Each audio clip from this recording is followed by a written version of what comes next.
Right guys, just wrapping up the Gilmer drive here. My brother's bought one for his car. It's actually his birthday, so we're fitting it up. We're going to give it a good old blast. So that's about there. It's 40 mil roughly. That's all of it there. That's what it looks like. It's all pretty good. It's going to do the job. Do a start up so you can see what it's going to look like.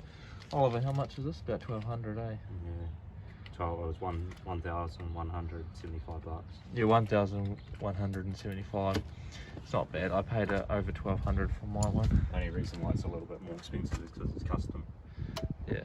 It's custom made. So anything custom is cost you.